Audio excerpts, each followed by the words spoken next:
पिता का बड़े बाजार में छोटी इलायची का खानदानी व्यापार था।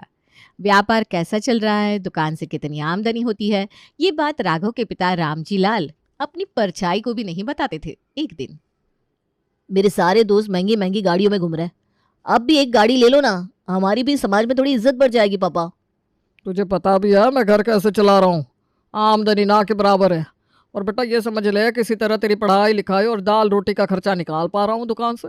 हाथ बहुत टाइट है, लेकिन फिर भी तुझे मना करना मुझे अच्छा नहीं लग रहा। मैंने कुछ पैसे जमा करके रखे हैं, तुझे एक बाइक दिलवा देता हूँ। जैसे ही थोड़ा हाथ खुलेगा गाड़ी के बारे में भी सोच लेंगे। ठीक है पापा, जैसा आप कहें। आपको मेरी बातों का बुरा तो नहीं लगा ना? मुझे नहीं पता था कि बिजनेस इतना मंदा चल रहा है, वरना मैं गाड़ी खरीदने के बारे में आपसे बात ही नहीं करता। बस बेटा, तो बाप की बातों को इतने अच्छे से समझ रहा है, इससे बड़ी बात और क्या है मेरे लिए। पापा की बात सुनकर राघव खुश भी था और दुखी भी। पिछले कई सालों से राघव लगातार पापा से यही सुनता आ रहा था कि बिजनेस काफी मंदा है और दुकान से तो बस दाल रोटी खाने जितनी कमाई हो पा रही है। इसलिए जब भी राघव कोई बड़ी डिमांड करता, रामजी लाल वही दाल रोटी और पैसों की दिक्कत की बात कहकर उसे टाल देते। अब तो राघव को भी पापा के खर्चे के बारे में बात करने से पहले थोड़ा अजीब लगने लगा था, क्योंकि वो जानता था कि पापा का हाथ काफी टाइट चल रहा है। पहले तो मैं सोचता था कि पढ़ाई पूरी करने के बाद पापा के साथ उनकी दुकान संभालूंगा, लेकिन अब मुझे समझ में आ रहा है कि दुकान में कुछ खास मुनाफा नहीं है। पापा भी परेशान रहते हैं, मैं बाहर ही कहीं नौकरी देख लेता हूँ, कम से कम पापा की थोड़ी मदद तो होगी। बेटे की बात सुनकर राघव की माँ थोड़ी परेशान हो जाती है। अरे बेटा, अपने घर का काम घर का होता है, मुनाफा और नुकसान तो व्यापार का एक हिस्सा है। कभी नफ़ा होता है कभी नुकसान। इसका मतलब ये थोड़ी ना है कि हम अपने बिजनेस से हाथ पीछे खींच लें। अरे तेरे पापा ने कितनी उम्मीद से तुझे पढ़ा लिखा कर बड़ा किया, उन्हें अच्छा नहीं लगेगा अगर तू उनका बिजनेस छोड़कर बाहर कहीं नौकरी के बारे में सोचेगा। राघव समझ नहीं पा रहा था कि जब दुकान में मुनाफा ही नहीं हो रहा तो पापा क्यों इतने सालों से दुकान को घसीट रहे हैं। इससे पहले कि राघव को अपने सवालों के जवाब मिल पाते, नियति ने एक और खेल खेला और राघव के पिता रामजी लाल का निधन हो गया। परिवार पर दुखों का पहाड़ टूट पड़ा, लेकिन उसके साथ ही एक बात और तय हो गई कि रामजी लाल के बाद अब परिवार की जिम्मेदारी बेटे राघव को ही संभालनी है। देख बेटा, अब जो होना था सो हो गया। 15 दिन से दुकान बंद पड़ी हुई है, अब तुम जाओ दुकान खोलो और व्यापार में ध्यान लगाओ। देखो माँ, अभी तक पापा थे तो वो अपना घाटे का बिजनेस संभाल रहे थे, लेकिन मुझे लगता है कि पापा के बिजनेस में अपनी ज़िंदगी खराब करने से कोई फ़ायदा नहीं है। मैं भी सारी ज़िंदगी पापा की तरफ पाई पाई के लिए तरसता ही रह जाऊंगा। लगता है समय आ गया है, तो चल मेरे साथ। राघव की माँ अपने बेटे को लेकर अपने बेडरूम में जाती है और वहां पर तिजोरी खोलकर उसे दिखाती है।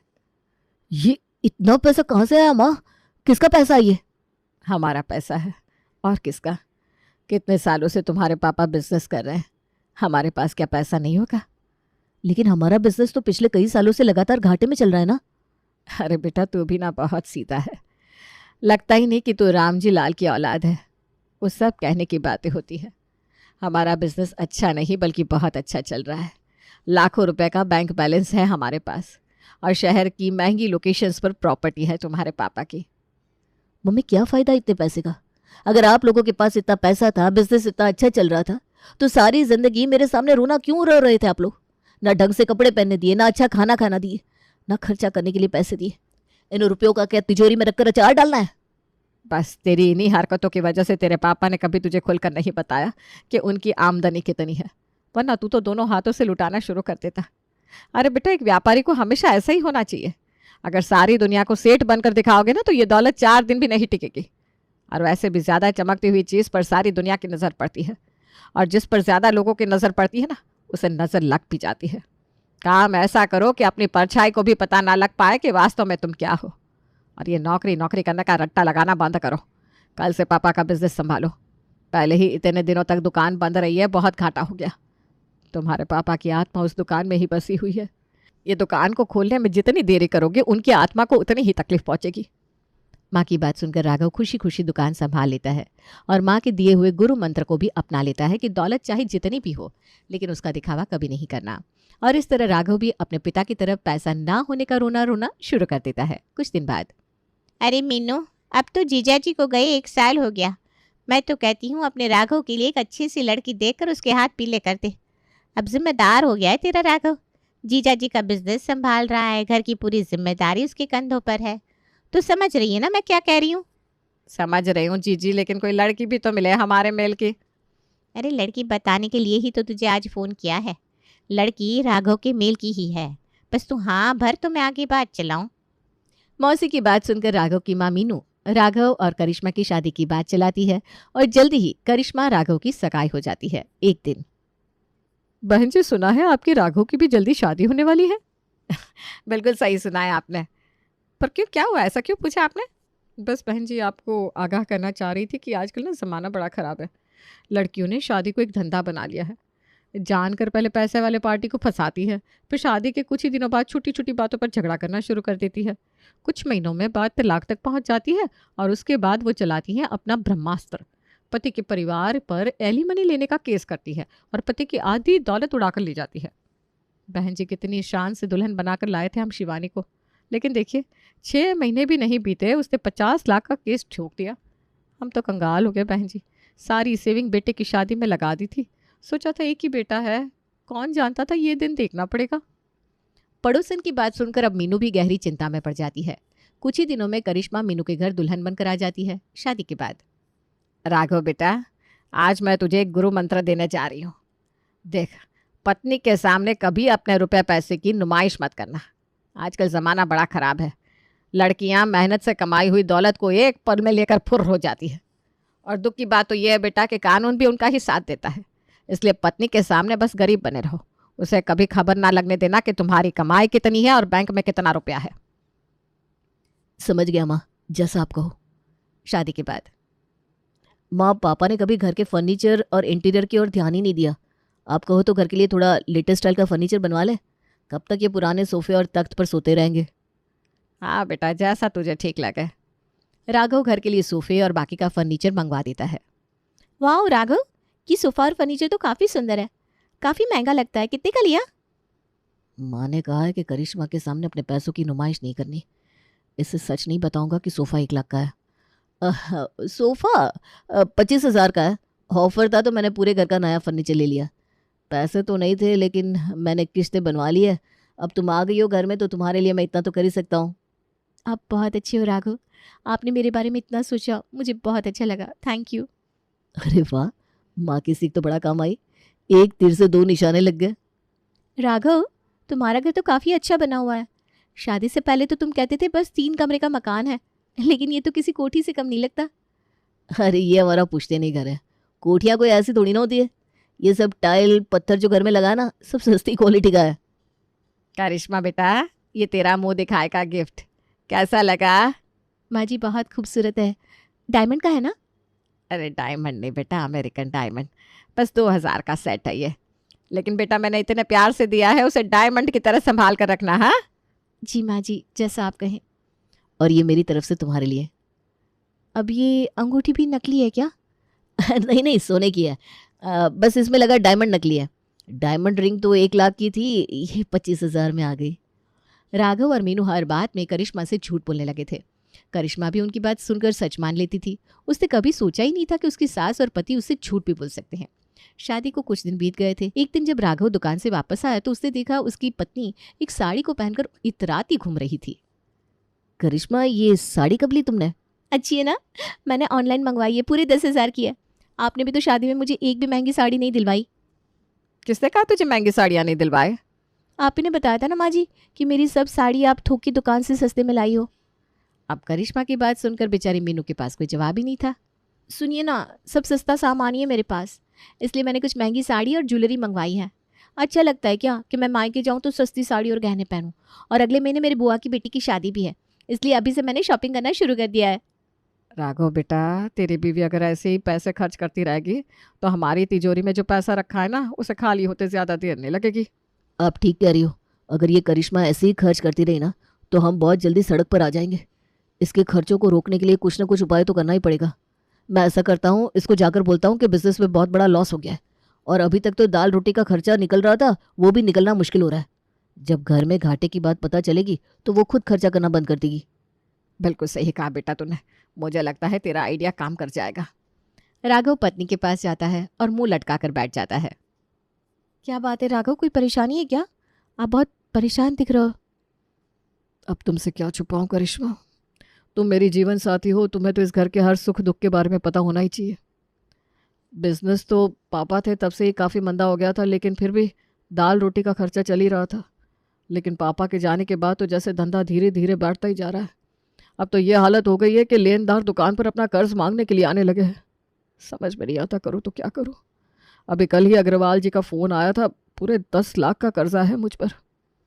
क्या बात कर रहे हो आप इतनी बड़ी परेशानी में हो और आपने मुझे बताया तक नहीं। अब क्या बताता तुम्हें, तुम्हारी नई नई शादी हुई है, तुम्हें तो खुश रहने का पूरा अधिकार है, और ये सब तो मेरी परेशानियां है ना। नहीं राघव, आपने ऐसे कैसे सोच लिया? हमारी शादी हुई है और अब जो आपकी समस्या है ना वो मेरी भी समस्या है। अगर प्रॉब्लम इतनी बड़ी हो गई है कि घर का खर्च तक नहीं निकल पा रहा, तब तो हमें इस बारे में कुछ ना कुछ सोचना ही पड़ेगा। आप बिल्कुल भी चिंता मत कीजिए, मैं आपके साथ हूँ। करिश्मा ने राघव को बहुत हिम्मत बधाई और उसके बाद राघव और करिश्मा सोने चले गए। अगले दिन शाम को जब राघव दुकान से वापस लौटा तो करिश्मा काफ़ी खुश नजर आ रही थी। क्या बात है करिश्मा, आज बड़ी खुश नजर आ रही हो। हाँ, वो मैंने थोड़े पैसों का इंतजाम कर लिया है। ये लो 50,000। 50,000 तुम्हारे पास? इतने पैसे कहाँ से आए? अब मैं तुम्हारी पत्नी हूँ तो क्या मेरे पास थोड़ी बहुत रुपये नहीं हो सकते? ज़्यादा चिंता मत करो, ये समझ लो ये तुम्हारे ही पैसे हैं। फिलहाल इन रुपयों का इस्तेमाल आप घर खर्च पे कर सकते हो। मैं कोशिश में लगी हुई हूँ, जल्द ही थोड़े और रुपयों का इंतजाम भी हो जाएगा। अरे मेरा तीर तो बड़ा निशाने पर लग गया। उसने अपना खर्चा तो कम कर ही दिया, ऊपर से मुझे पैसा भी ला कर दे रही है। बड़े बुजुर्ग ठीक कह गए हैं कि जिनकी उम्र ज़्यादा होती है उनका अनुभव भी हमसे ज़्यादा ही होता है। माँ की सलाह मानने का बड़ा फ़ायदा तो हो रहा है मुझे। 2 दिन बाद राघव, हमारी किस्मत बहुत अच्छी है। मैंने कभी सोचा नहीं था इतनी आसानी से रुपयों का इंतजाम हो जाएगा। ये देखो, मैंने फिर से 60,000 का इंतजाम कर लिया। 1-2 जगह और भी बात चल रही है, तुम बिल्कुल भी टेंशन मत लेना। जितना मुझसे हो सकेगा मैं तुम्हारी मदद करने की पूरी कोशिश करूंगी।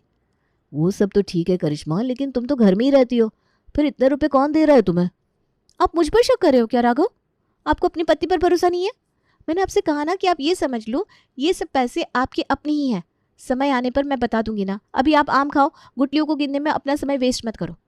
और ये अग्रवाल जी का कर्जा है ना, ऐसा करो थोड़ा थोड़ा करके उनके पैसे देना शुरू कर दो, वरना अच्छा थोड़ी ना लगता है कल को वो हमारे घर आएंगे, हमारी तो मोहल्ले में कोई इज्जत ही नहीं रह जाएंगी। मुझे तुम्हारे ऊपर गर्व है करिश्मा। तुमने साबित कर दिया कि जीवन साथी सुख दुख में साथ निभाते हैं। अगले कुछ दिनों तक लगातार यही सिलसिला चलता रहता है। कभी करिश्मा 50,000 लाकर राघव को थमाती, कभी 60,000। राघव पैसे तो खुशी खुशी ले लेता, लेकिन उसके दिमाग में एक बात लगातार टिक टिक टिक टिक करती रहती। आखिर करिश्मा इतना पैसा ला कहाँ से रही है? अरे बेटा, तू क्यों चिंता करता है? शादी से पहले करिश्मा जॉब करती थी ना, जरूर उसके अकाउंट में इतने पैसे रखे होंगे। अब मुसीबत के समय वही पैसा निकाल कर तुझे दे रही है। और बेटा, बनियों वाली क्वालिटी लेकर आ अपने अंदर। जब पैसे आए ना तो ज्यादा सोचे समझे बिना पहले पैसा तिजोरी में पहुंचा, और बाकी की बातें बाद में सोचो। अगले सप्ताह राघव की माँ को एक शादी में जाना था, इसलिए वो अपनी बहू से तैयार होने के लिए कहती है। अरे बेटा, फटाफट से तैयार होकर आ जा। और सुनो, वो जो मुंह दिखाए के समय मैंने तुम्हें हार गिफ्ट में दिया था ना, वही पहनना आज। माँ जी, वो हार तो मेरे पास नहीं है। क्या बात कर रही हो? कहाँ गया वो हार? तुमसे कहा था ना उस हार को संभाल कर रखना। लेकिन जब राघव ने बताया ना कि उनका हाथ तंग चल रहा है, तो मैंने उस हार को सुनार के पास ले जाकर बेच दिया। आप सोच भी नहीं सकती, आपका वो 5,000 का हार पूरे 30,000 में बिका है। बहू की बात सुनकर मीनू के तो एक पल के लिए आंखों के आगे तारे नाच गए। अरे हम बर्बाद हो गए, पूरे 2.5 लाख का हार था वो, उसने 50,000 में बेच डाला। मेरा तो जी घबरा रहा है बेटा।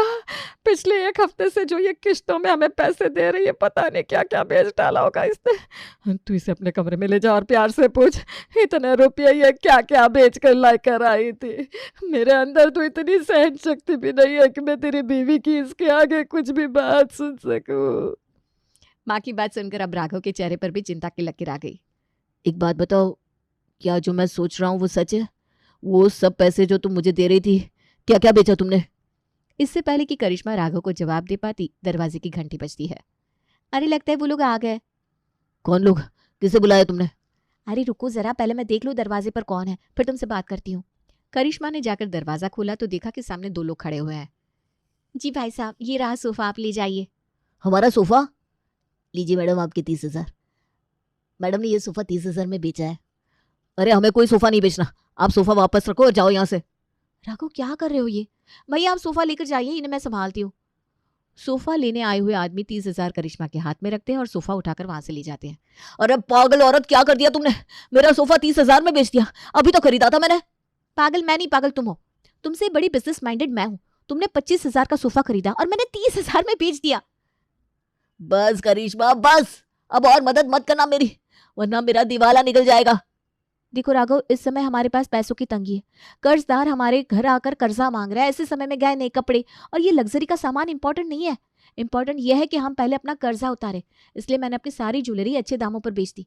इतना ही नहीं, वो जो 5,000 वाली साड़ियां मम्मी जी ने मुझे चढ़ाई थी ना, वो सब मैंने 8,000 में OLX पर बेच दी। इतना सारा सामान है हमारे घर में, उसे बेचकर हम बड़े आसानी से आपका पूरा कर्ज चुका देंगे। घर के सामान का क्या है राघव, वो तो हम कभी भी खरीद सकते हैं। ये क्या कर दिया तुमने? एक बार पूछ तो लेना चाहिए था। बस मम्मी बस, आप तो बोलो ही मत। क्या कहा था आपने कि मैं सबको यही कहूँ बस दाल रोटी चल रही है और खा लो दाल रोटी? आपकी बहू ने ऐसी हालत कर दी है हमारी, अब तो हम बस दाल रोटी ही खा पाएंगे। करिश्मा हैरान परेशान सी खड़ी हुई थी और राघव और उसकी माँ अपना